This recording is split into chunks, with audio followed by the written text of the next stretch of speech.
आदरणीय सभापति जी, शीतकालीन सत्र का आरंभ हो रहा है और आज सदन के हम सभी माननीय सदस्यों के लिए ये गर्व की पल है आपका स्वागत करना और आपके मार्गदर्शन में सदन के माध्यम से देश को प्रगति की राह पर ले जाने के लिए महत्वपूर्ण विषयों पर चर्चा, महत्वपूर्ण निर्णय और उसमें आपका अमूल्य मार्गदर्शन एक बहुत बड़ा अवसर हम सबके लिए है। मैं सदन की तरफ से, मेरी तरफ से आपको बहुत बहुत बधाई देता हूं, आपका अभिनंदन करता हूं और आपको शुभकामनाएं देता हूं। और मैं विश्वास भी कर देता हूं कि सभी इस सदन में बैठे हुए माननीय सदस्य ये उच्च सदन की गरिमा को संभालते हुए आपकी गरिमा की भी सदा सर्वदा चिंता करेंगे, मर्यादा रखेंगे, ये मैं आपको विश्वास दिलाता हूं।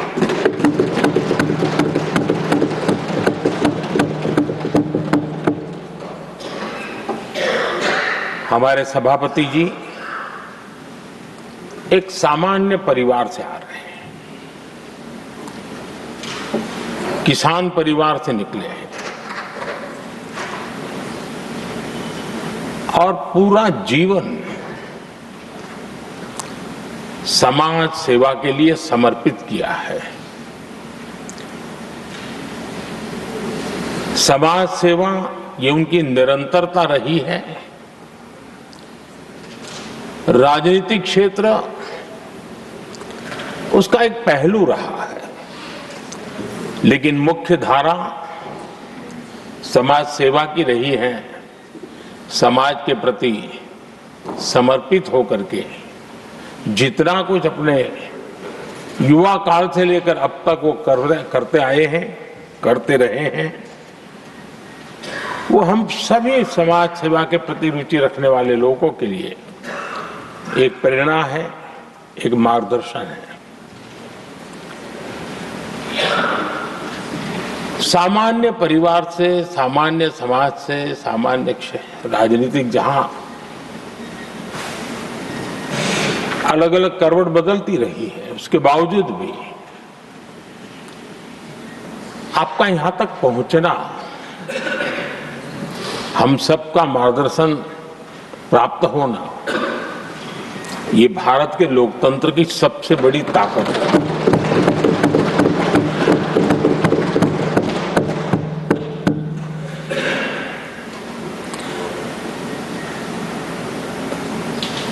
ये मेरा सद्भाग्य रहा है कि मैं आपको लंबे अरसे से परिचित रहा हूं। सार्वजनिक जीवन में साथ साथ काम करने का अवसर भी मिला है। लेकिन प्रधानमंत्री के रूप में जब मुझे यहाँ दायित्व मिला और जब मैंने आपको अलग अलग जिम्मेवारियां में काम करते देखा, तो मेरे मन पर अतिशय सकारात्मक भाव जगना बहुत स्वाभाविक था। क्वायर बोर्ड के चेयरमैन के रूप में हिस्टोरिकली हाईएस्ट प्रॉफिट वाली इंस्टीट्यूशन में कन्वर्ट करना, यानी आपका किसी संस्था के प्रति समर्पण हो तो कितना विकास किया जा सकता है और कैसे दुनिया में उसकी एक पहचान बनाई जा सकती है, वो आपने करके दिखाया। आपको भारत के कई क्षेत्रों बहुत कम लोगों को ऐसा अवसर मिलता है। आप झारखंड में, महाराष्ट्र में, तेलंगाना में, पुडुचेरी में राज्यपाल, लेफ्टिनेंट गवर्नर अलग अलग दायित्व संभालते रहे। और मैं देखता था कि झारखंड में तो आदिजाति समाज के बीच जिस प्रकार से आपने अपना नाता बना दिया था, जिस प्रकार से आप छोटे छोटे गांव तक दौरा करते थे, वहां के मुख्यमंत्री बड़े गर्व के साथ इन बातों का जब भी मिलते थे जिक्र करते थे। और कभी कभी वहां के राजनेताओं के लिए भी चिंता होती थी कि हेलीकॉप्टर हो या न हो, इसकी कोई परवाह किए बिना जो गाड़ी है आप चलते रहते थे, रात को छोटे छोटे स्थान पर रुक जाना। ये जो आपने एक अपना सेवा भाव था, उसको राज्यपाल के पद पर रहते हुए भी जिस प्रकार से आपने उसको एक नई ऊंचाई दी, इससे हम भली भांति परिचित हैं। मैंने आपको एक कार्यकर्ता के रूप में देखा है,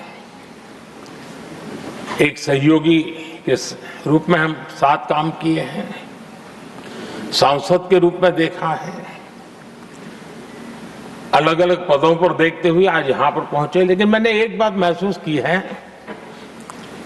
कि आमतौर पर सार्वजनिक जीवन में पद पर पहुंचने के बाद कभी लोग पद का भार अनुभव करते हैं और कभी कभी प्रोटोकॉल में दब जाते हैं। लेकिन मैंने देखा है कि आपको और प्रोटोकॉल का कोई नाता ही नहीं रहा है, आप प्रोटोकॉल के परे रहे। और मैं समझता हूं सार्वजनिक जीवन में प्रोटोकॉल से मुक्त जीवन की एक ताकत होती है, और वो ताकत हम हमेशा आप में अनुभव करते रहे हैं, और ये हमारे लिए गर्व का विषय है। आदरणीय सभापति जी, आपके व्यक्तित्व में सेवा, समर्पण, संयम, इन सभी बातों से हम भली भांति परिचित हैं। वैसे आपका जन्म तो डॉलर सिटी में हुआ और उसकी एक अपनी पहचान है, लेकिन उसके बावजूद भी आपने अपनी सेवा का क्षेत्र अंत्योदय को चुना। आपने हमेशा एक डॉलर सिटी के भी उस तबके की चिंता की जो दबे कुचले और कुछ वंचित परिवार थे, उनकी चिंता की। आदरणीय सभापति जी,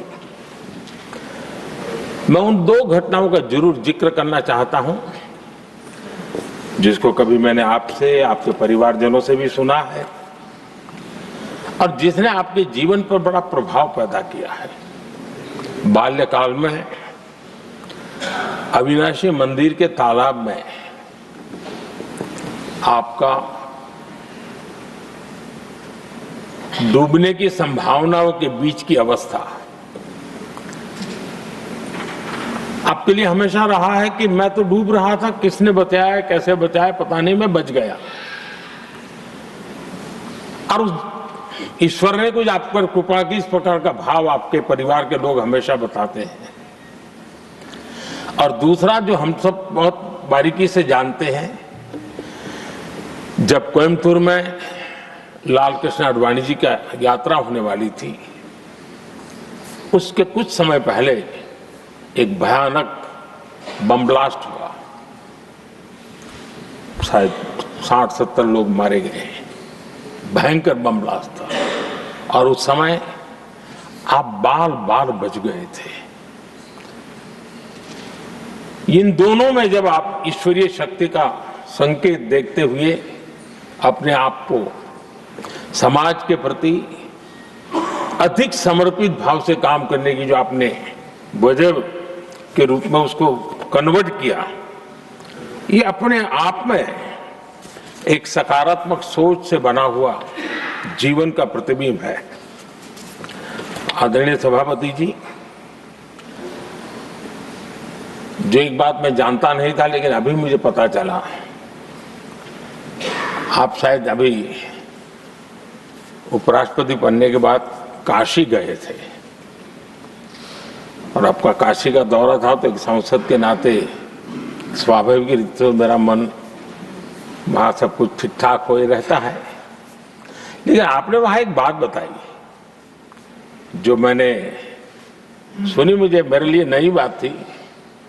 आपने वहाँ कहा कि आप वैसे तो नॉनवेज के आदी थे, लेकिन जब पहली बार आप काशी गए थे जीवन में और काशी में पूजा वगैरह की, माँ गंगा को अपने आशीर्वाद प्राप्त किया माँ गंगा से, और पता नहीं आपके भीतर एक संकल्प जगा और उस दिन से आपने तय किया कि आप अब नॉनवेज नहीं खाएंगे।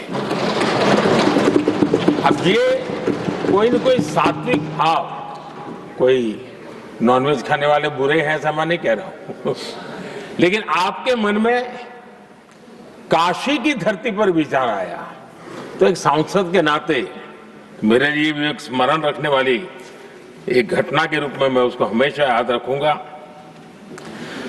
भीतर कोई न कोई आध्यात्मिक भाव जो इस प्रकार की दिशा में ले जाने की प्रेरणा देता है। आदरणीय सभापति जी, छात्र जीवन से आपकी नेतृत्व सामर्थ्य रहा है। आज राष्ट्रीय नेतृत्व की दिशा में आप हम सब का मार्गदर्शन करने के लिए यहाँ विराजमान है, यह हम सब के लिए गर्व का विषय है। आदरणीय सभापति जी, आप लोकतंत्र के रक्षक के रूप में अपनी जवानी में, युवा अवस्था में, जब किसी को भी सरल मार्ग से जाने का मन कर जाता है, आपने वो रास्ता नहीं चुना, आपने संघर्ष का रास्ता चुना। लोकतंत्र पर आए हुए संकट के सामने मुकाबला करने का रास्ता चुना और आपने आपातकाल में एक लोकतंत्र के सिपाही की तरह जिस प्रकार से लड़ाई लड़ी, साधनों की सीमाएं थी, मर्यादाएं थी, लेकिन जज्बा कुछ और ही था।